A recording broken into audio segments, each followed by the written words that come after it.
Bonjour, je rends gloire au Seigneur de ce qu'il fait. Depuis hier, le Seigneur est en train d'encourager, de guérir et de libérer ceux qui souffrent.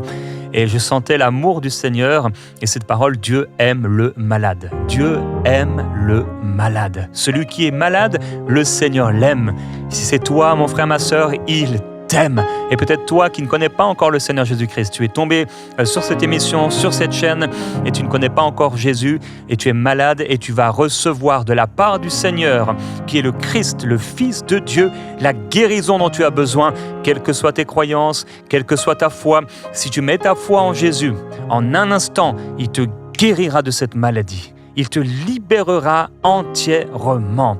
Alors oui, toi qui es malade, le secours te vient de l'Éternel qui a fait les cieux et la terre. Chaque mardi, ensemble, on partage la particularité d'un personnage biblique. Et aujourd'hui, j'aimerais te partager avec toi la constance ou la fermeté de Job.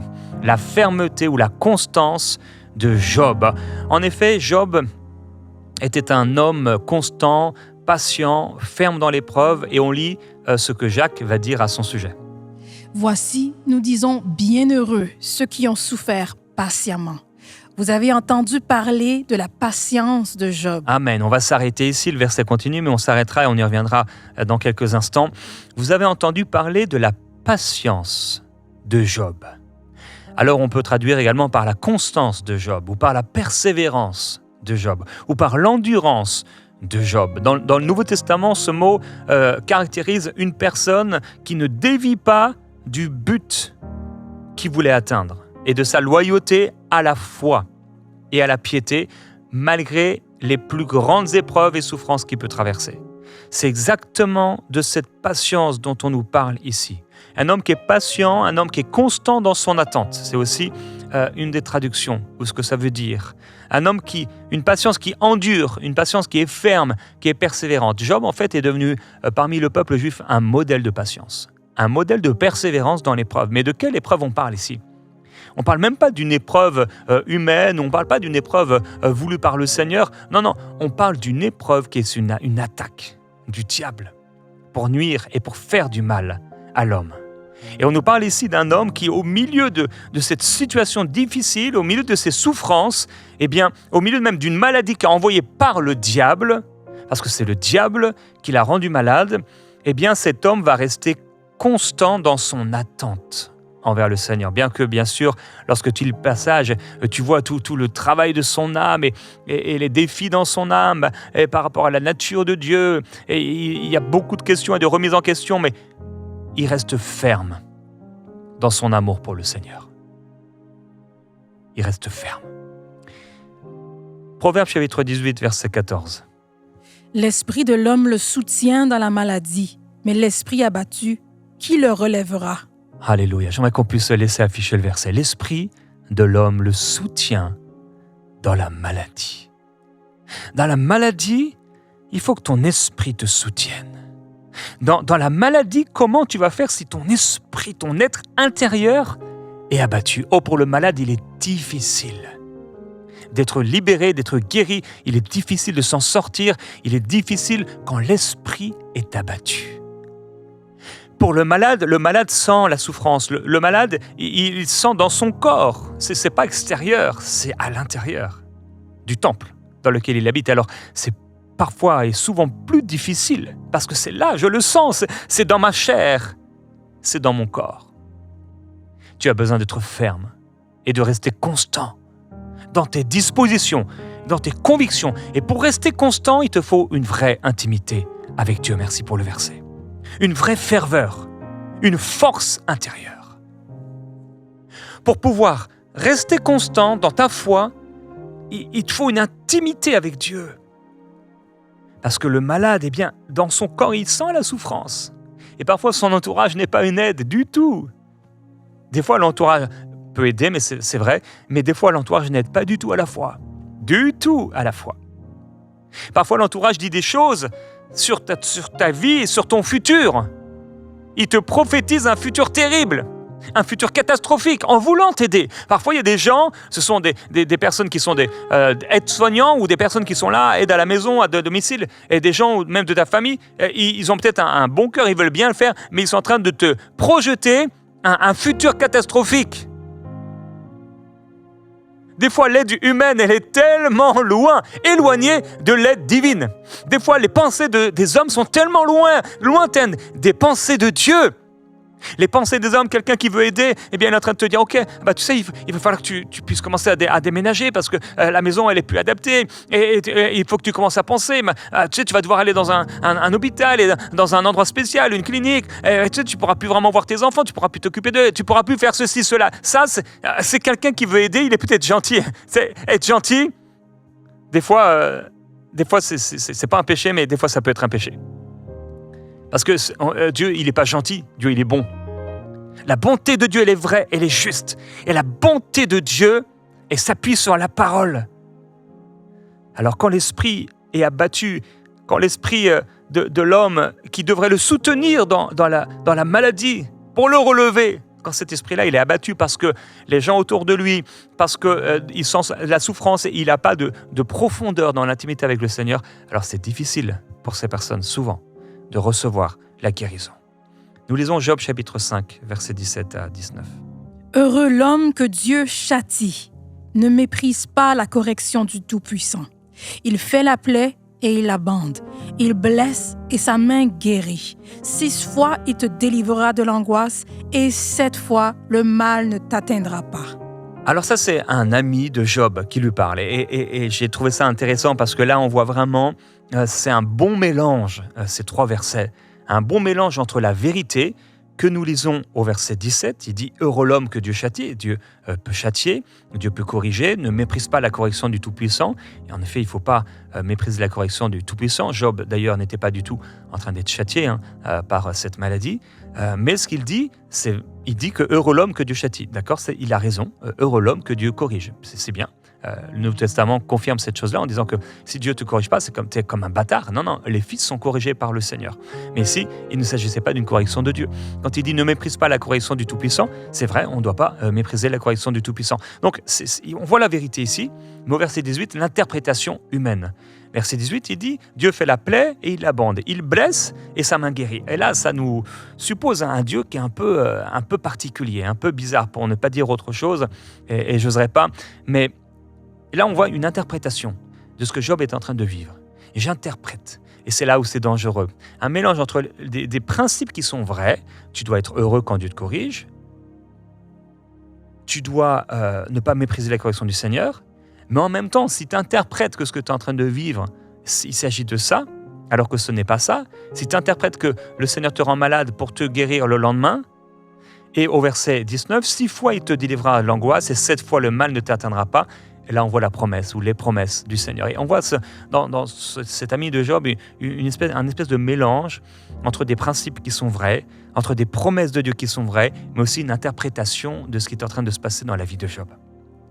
Et les promesses, elles sont vraies et c'est bonne. J'aimerais te le dire, 6 fois, il te délivrera et 7 fois, le mal ne t'atteindra pas. Dans cette pensée du jour, je veux t'encourager en te disant que quels que soient les gens qui sont autour de toi, quelle que soit la souffrance que tu as dans ton corps, quelle que soit l'interprétation que tu peux avoir de ce que tu es en train de vivre, reste ferme, constant sur tes convictions, que le Seigneur est le Seigneur qui veut te guérir et te libérer. Le secours te vient de l'Éternel et nous le déclarons ensemble. Si la peur m'envahit et que mon âme chavire, Créateur de la vie, mon secours est en toi.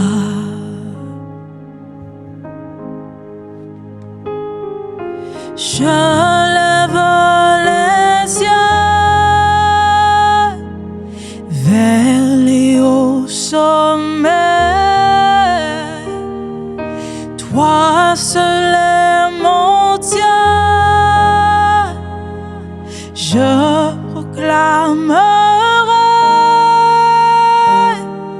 Toi seul est ma force. Toi seul me restaure mon secours.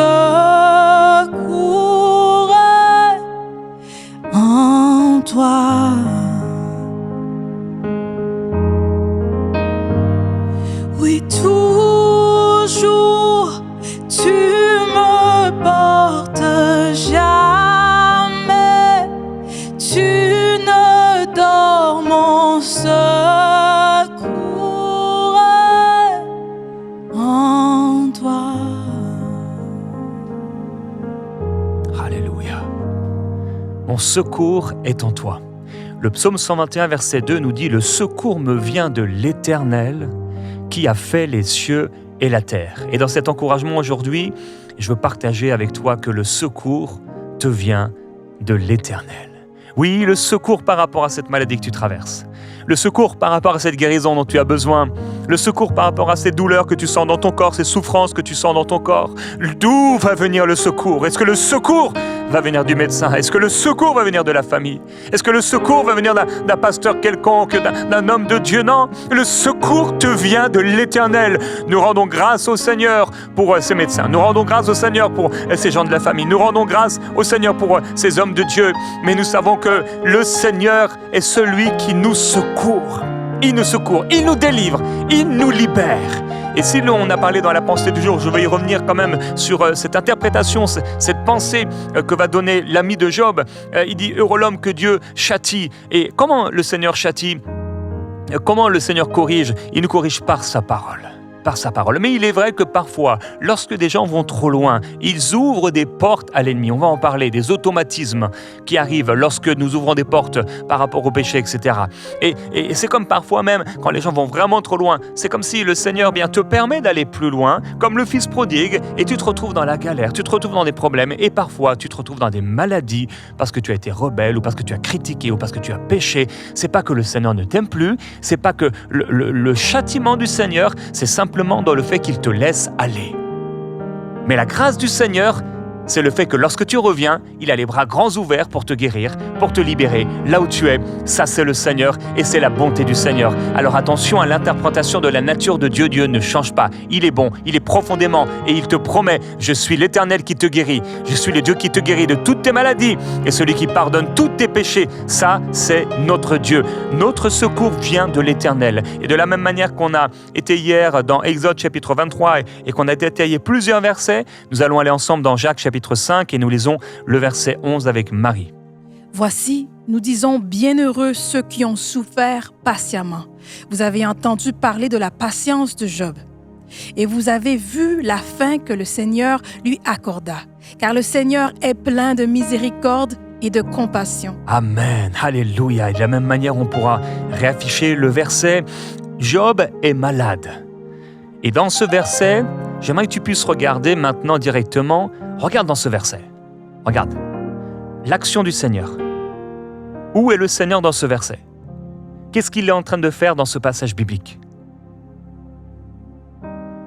Regarde la fin que le Seigneur lui accorda, car le Seigneur est plein de miséricorde et de compassion. C'est pas le Seigneur qui l'a rendu malade. Regarde les actions du Seigneur dans ce passage. Il l'a guéri. Dieu est rempli de miséricorde et de compassion. Merci pour le verset. On va lire au verset 12 maintenant. Avant toute chose, mes frères, ne jurez ni par le ciel, ni par la terre, ni par aucun autre serment, mais que votre oui soit oui et que votre non soit non, afin que vous ne tombiez pas sous le jugement. Amen. Que vous ne tombiez pas sous le jugement. De quel jugement le Seigneur nous parle? Qu'est-ce qu'il est en train de nous dire? Le Seigneur est en train de nous dire à travers son serviteur Jacques, il ne faut pas jurer par le ciel, la terre ou faire des serments, mais il faut que notre parole soit la vérité. Oui, oui ou non, non, pour ne pas tomber sous le jugement. Précédemment, il a dit au verset 9, « Ne vous plaignez pas les uns des autres frères, afin que vous ne soyez pas jugés. Voici le juge est à la porte. » Ça veut dire que si je me plains d'un frère, c'est mauvais. Il ne s'agit pas de dire, aller voir le frère et lui dire, tu sais, j'ai pas aimé quand tu as fait ceci. Ça, c'est bien. Tu vas voir le frère et tu lui dis, tu lui exprimes avec amour les choses qui n'ont pas été. Mais quand tu commences à te plaindre d'un frère alors que le frère, il n'est même pas là, ça s'appelle de la médisance. Et le Seigneur nous met en garde, ne vous plaignez pas les uns des autres. frère, afin de ne pas être jugé. Si tu te plains de ton frère, si tu te plains de ton pasteur, si tu te plains de quelqu'un qui a voulu t'aider, si tu te plains de quelqu'un de ta famille qui marche avec le Seigneur, attention, parce que le juge, il est à la porte. Il est juste là, il a entendu. Pourquoi à la porte? Parce que tu sais, à la porte, on entend. On entend. Tu te mets à la porte et tu peux entendre. Le Seigneur, il entend tout. Eh bien, si tu critiques, si tu calomnies le frère du Seigneur, le Fils de Dieu, qui est un autre fils du Seigneur, un autre chrétien, un autre croyant, il faut faire attention. Le jugement divin, il a certains principes qui fonctionnent d'eux-mêmes. Le jugement du péché, ça mène en enfer. Le péché, ça amène la mort. En mourant, tu mourras. C'est un automatisme. C'est un principe. Tu te jettes d'un immeuble, tu tombes. Tu laisses tomber quelque chose, la chose tombe par terre. C'est un automatisme. C'est un principe qui fonctionne de lui-même. Le jugement du Seigneur fonctionne de lui-même. Lorsque tu mens, lorsque tu jures, lorsque tu ajoutes à tes paroles des paroles qui viennent du diable, tu ouvres une porte à un automatisme, quelque chose qui va se passer tout seul. Et tu peux recevoir dans ton corps une conséquence directe de la médisance, du péché quel qu'il soit, que tu as pu faire, pratiquer. C'est la conséquence directe de la porte ouverte au diable. Alors que tu as fonctionné sous son joug ou sous son inspiration ou sous sa direction. Jésus dit que votre parole soit oui, oui, non, non. Ce qu'on y ajoute vient du malin. Ça veut dire que quand tu ajoutes ce qui vient du malin, de ta propre bouche, il y a ici un automatisme. C'est si tu plantes une graine et que tu mets de l'eau et que tu t'en occupes, il y a un automatisme. La graine, elle va porter du fruit. Elle va croître, elle va grandir. C'est un automatisme. Si un homme et une femme ont ensemble de l'intimité, ils sont mariés, tout va bien dans leur corps, etc., il y a un automatisme. Elle va mettre au monde un enfant. Ils ne vont pas être choqués, bouleversés. « Oh, mais qu'est-ce qui s'est passé? D'où ça vient ?» Non, non. C'est un automatisme. Quand tu critiques, quand tu calomnies, quand tu médis, quand tu maudis aussi, et quand tu marches dans le péché, il y a des automatismes. Et c'est ça le jugement de Dieu. Le jugement de Dieu, c'est pas qu'au moment où tu as péché, il vient là avec un bâton pour te frapper. Non, le jugement de Dieu, c'est que le juge a déjà établi à l'avance des principes. Et parmi ces principes, c'est qu'il t'a donné la liberté. Et si tu prends cette liberté pour pécher et pour faire du mal, si tu continues de prendre le repas du Seigneur, tu vas à l'église et tu prends la Sainte Seine et tu fais croire que tu es un frère et que tu marches avec Dieu alors que tu fais n'importe quoi, que la veille tu as couché avec quelqu'un qui n'est pas ton mari, qui n'est pas ta femme, et que tu fais n'importe quoi et que tu vas à l'église comme ça, il y a un automatisme. C'est qu'en fait, tu ouvres une porte. Quand Judas a pris le pain et que le pain, il est entré dans sa bouche, Satan est entré en lui. C'était un automatisme. Ça veut dire, je pratique le mal et je subis le mal. Je fais quelque chose de mal, eh bien, je reçois quelque chose de mal. Pas du Seigneur, pas du Seigneur. Le Seigneur est le juge, lui, il a déclaré des principes, il a mis en place des principes. Il a dit, en mourant, tu mourras. C'est pas Dieu qui fait mourir Adam. Non, non, non, non, non. Dieu n'a pas dit en mourant, je te ferai mourir ou je te tuerai. Non, c'est le péché dans la vie d'Adam qui le fait mourir. C'est son choix, c'est un automatisme. Alors mon frère, ma sœur, cette maladie ne t'appartient pas. Mais il y a aussi un automatisme et c'est l'automatisme de la foi. Et l'automatisme de la foi, c'est bien que même si tu as péché, si tu as fait le mal, parce que il y a beaucoup plus, et j'en suis convaincu, beaucoup plus de maladies qui sont la conséquence du péché qu'on ne pense. Jamais j'ai été à condamner un malade, jamais, jamais, vraiment. C'est tellement pas mon cœur et c'est pas le cœur du Seigneur. Jamais, parce qu'on connaît pas la source et ils ont surtout pas besoin de ça. Ils ont besoin d'être relevés, ils ont besoin d'être fortifiés. Mais en même temps, il est vrai que beaucoup de malades, je le crois, le sont devenus par la médisance, par la calomnie, sans même réaliser que ce qu'ils sont en train de subir dans leur corps, c'est la conséquence directe d'un automatisme de péché. Mais la bonne nouvelle, c'est que lorsque cette personne se repent et que Dieu lui ouvre les yeux, parce que parfois il faut ouvrir les yeux et réaliser, ok, c'est parce que j'ai fait ceci, j'ai fait cela, j'ai été rebelle, j'ai menti, j'ai triché, j'ai volé, j'ai pas écouté le Seigneur et j'ai fait n'importe quoi. Et c'est pour ça qu'en fait j'ai ça, je viens de comprendre Seigneur, pardonne-moi, je me suis éloigné de toi. Et qu'à ce moment tu te repens, il y a l'automatisme de la foi.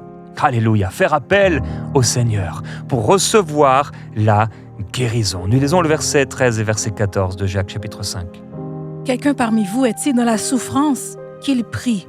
Quelqu'un est-il dans la joie? Qu'il chante des cantiques. Quelqu'un parmi vous est-il malade?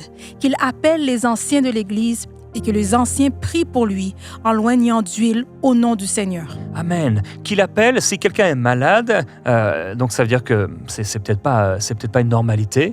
Peut-être s'il y a quelqu'un, si quelqu'un est malade, alors qu'est-ce qu'il doit faire? Il va appeler les anciens de l'Église. Mon frère, ma soeur, j'ai une question pour toi. C'est quoi ton Église? Où tu vas à l'Église? C'est qui ton pasteur? C'est où ton Église? Là, l'extrême majorité d'entre nous, je suis persuadé qu'à moins d'1h30 de chez toi, il y a une église. Et 1h30, c'est pas grand-chose. Pour avoir une vie transformée par une vraie vie d'église. Tes enfants marchaient avec le Seigneur parce que tu les as amenés à l'église. Ils n'ont pas grandi seuls à la maison, en train de regarder un jour ce live, un jour cette autre église, un jour... Et les enfants vont s'ennuyer profondément. Ils ont besoin d'une église. Qu'il appelle les anciens de l'église. Est-ce que tu as des anciens qui peuvent prier pour toi? Certains malades sont malades depuis des mois ou des années et n'ont jamais demandé la prière à personne. Et là, je ne parle pas de ces frères et ces sœurs qui se retrouvent dans des situations très particulières, vraiment où il n'y a vraiment pas d'église. Est-ce que parfois ce ne serait pas de l'orgueil pour certaines personnes de ne jamais avoir demandé la prière? C'est pas comme si on ne le savait pas, c'est pas comme si le Seigneur ne l'avait pas dit. Je veux dire, tu es malade, si tu lis le Nouveau Testament, et on te dit, si tu es malade, tu dois appeler les anciens d'église, ils vont prier pour toi en t'oignant d'huile au nom du Seigneur. Et ces anciens qui prient, mais vous allez oigner d'huile. Tu demandes, j'aimerais faire comme cela. Ok, oins-moi d'huile s'il te plaît. Et prie au nom du Seigneur et je serai guéri. Quand tu es dans cette foi, la foi de l'autre importe souvent peu. Parce que tu sais que quand tu vas toucher le bord du vêtement, tu seras guéri. Quand tu vas recevoir la prière, ça va être fait. Ça va être fait. Alors bien sûr, parfois, les anciens n'ont pas la foi. Et parfois, il n'y a pas d'anciens. Et parfois, il n'y a pas d'église, en effet. Mais qui est des anciens, qui est l'église, qui est la foi, le secours te vient de l'Éternel. Le secours pour cette guérison, ça vient de l'Éternel. Et qu'est-ce que nous dit Jacques au verset 15? La prière de la foi sauvera le malade, et le Seigneur le relèvera. Et s'il a commis des péchés, il lui sera pardonné. Yes! La prière de la foi sauvera le malade. C'est pas la prière qui sauvera le malade. Non. T'as peut-être prié 50 fois, 100 fois. C'est pas la prière qui sauve le malade. C'est la prière de la foi qui sauve le malade. Et le Seigneur le relèvera. Et s'il a commis des péchés dont j'ai parlé tout à l'heure, et la bonne nouvelle, c'est que s'il a commis des péchés, il lui sera pardonné. Ici, il y a un double secours de la part de l'Éternel. L'Éternel le sauvera, c'est le même mot que guérira, c'est sozo. Le Seigneur, en fait, quand il écrit le sauvera, c'est pas le sauvera, c'est une mauvaise traduction. Le Seigneur le guérira. On parle de maladie ici. C'est le même mot, sozo, qui est traduit la majorité du temps par la guérison. Donc, sozo, le Seigneur le guérira et le Seigneur le pardonnera. Double œuvre du Seigneur. C'est ce qu'il va faire pour toi. Le Seigneur va te sauver, te guérir, et le Seigneur va te pardonner s'il y a lieu. Nous lisons le verset suivant. Confessez donc vos péchés les uns aux autres et priez les uns pour les autres afin que vous soyez guéris. La prière fervente du juste a une grande efficacité. Alléluia. On peut aller voir les anciens pour qu'ils prient, mais si la maladie est la conséquence du péché, il faut le confesser. Il faut le dire. On ne peut pas imaginer combien il est parfois facile d'être guéri juste en obéissant au Seigneur, c'est-à-dire en s'humiliant, en confessant et en se repentant. Alors, la prière des anciens devient puissante. Mais souvent, on ne veut pas dire ce qu'on a fait. Oh, trop souvent, on cache ce qu'on a fait. Alors qu'il faudrait aller voir les anciens et leur dire « Voici quelle est ma maladie et ça a commencé quand j'ai commencé à faire ça, ou j'ai l'impression que c'est parce que voici quel a été mon péché, voici dans quoi je vis et je demande pardon au Seigneur et je viens à lui pour recevoir la guérison et le pardon selon qu'il est écrit dans le livre de Jacques au chapitre 5. » Et à ce moment-là, tu vas recevoir la guérison de la part du Seigneur. Mais comme je l'ai dit hier, la bonne nouvelle, c'est que, parfois ça se passe pas forcément avec les anciens, ou par une imposition des mains, ou par une onction d'huile, mais simplement, pendant cette semaine, pendant cette émission, tes yeux s'ouvrent, et la foi se lève dans ton cœur, et tu reçois la guérison dont tu as besoin, parce que cette guérison, elle veut venir sur toi. Le Seigneur Jésus a dit dans Matthieu chapitre 5, et au verset 37, il a dit que tes paroles soient oui, oui, non, non, ce qu'on y ajoute vient du malin. Vous avez appris qu'il a été dit œil pour œil et dent pour dent, mais il dit au verset 43, tu peux lire rapidement Marie. Vous avez appris qu'il a été dit, tu aimeras ton prochain et tu haïras ton ennemi. Mais moi, je vous dis, aimez vos ennemis, bénissez ceux qui vous maudissent, faites du bien à ceux qui vous haïssent et priez pour ceux qui vous maltraitent et qui vous persécutent, afin que vous soyez fils de votre Père qui est dans les cieux, car il fait lever son soleil sur les méchants et sur les bons, et il fait pleuvoir sur les justes et sur les injustes. Amen. Alors il est possible que tu as eu de la haine envers quelqu'un, de l'aversion envers quelqu'un, de l'animosité envers un frère, que tu as critiqué un ancien, un pasteur et que tu aies chopé quelque chose. Des fois, c'est des troubles, des fois, c'est des douleurs, des fois, c'est des grosseurs. Des fois, c'est du sang, là où il ne devrait pas avoir de sang. Des fois, c'est un trouble dans la tête et que ça commence à avoir des maux de tête. Tu perds le sommeil. Il y a des choses qui commencent à se passer, problèmes hormonales, à respirer, des choses comme ça. La bonne nouvelle, c'est que le secours te vient de l'Éternel. Le secours te vient de l'Éternel. Père, tu aimes le malade et tu secours le malade. Tu guéris le malade et tu relèves le malade. Père, je prie pour ce bien-aimé. Il est malade, elle est malade. Il souffre, elle souffre dans son corps. Il y a une anomalie dans le corps, mais tu es celui qui guérit.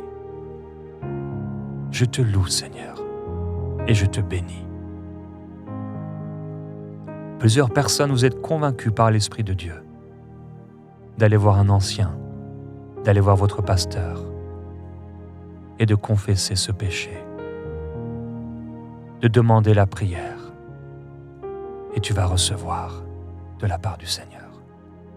Ça va être simple. C'est pas une question de mots, c'est pas une question de ce qu'il va faire, où il va poser la main sur l'épaule ou sur la partie malade. C'est pas du tout ça. C'est obéir à ce que le Seigneur met dans ton cœur. Pour certains, vous devez le faire parce qu'il y a eu de l'orgueil, il y a eu de la rébellion, il y a eu des choses, et vous devez vraiment le faire. Et c'est ainsi que vous serez guéris. Mais pour beaucoup d'autres, c'est tout simplement maintenant, parce qu'il ne s'agit pas du péché, mais il s'agit tout simplement d'une attaque, de quelque chose d'humain. Peut-être une porte ouverte, et le Seigneur te guérit, il te libère, il te pardonne, il te restaure. Mon secours vient de l'Éternel. Déclare-le avec moi. Le Seigneur me secourt. L'Éternel me guérit. L'Éternel me relève. Je marcherai dans l'amour. Je choisis d'aimer mes ennemis. Je choisis de pardonner à ceux qui m'ont fait du mal. Je bénis ceux qui m'ont persécuté. Je choisis de faire du bien à ceux qui m'ont détesté. Et je prie maintenant pour ceux qui m'ont maltraité. Parce que je suis un fils, une fille du Père. Et je les bénis. Et je reçois dans mon corps maintenant la guérison. Alors que je bénis ses ennemis. Alors que je bénis ceux qui m'ont fait du mal. Alors que je prie pour eux et que je demande au Seigneur, Seigneur, bénis-les, fais-leur du bien. Selon ta parole, Seigneur, je reçois maintenant même la guérison dans mon corps qui était malade et qui était souffrant. Je le reçois. Sois guéri au nom de Jésus-Christ. Maintenant même, là où tu te trouves, mets ta main là où tu souffrais et reçois la guérison du Seigneur. Le secours te vient de l'Éternel. Parfois, il faut quelqu'un qui nous aide. Parfois, il faut quelqu'un qui nous accompagne jusqu'à la guérison, comme l'aveugle avec Jésus, pour commencer à voir distinctement. Le Seigneur a permis que cette émission, que nous puissions être pour toi cet homme, cette personne qui t'accompagne et qui t'encourage. Mais la force et la guérison, elle vient du Seigneur. Alors là où tu es, reçois du Seigneur le secours dans ton corps et sois guéri sans aucune autre parole, sans aucun autre geste, à moins que le Seigneur t'inspire à faire quelque chose de spécial.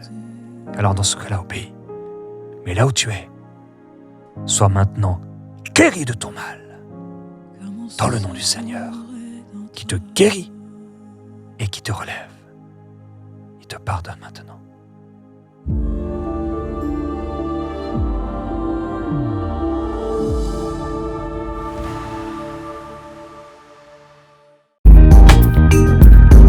Merci à tous nos précieux partenaires, grâce auxquels cette émission a pu être réalisée. Vous aussi, rejoignez la grande famille des partenaires d'EMCI TV en faisant un don sur emcitv.com/don.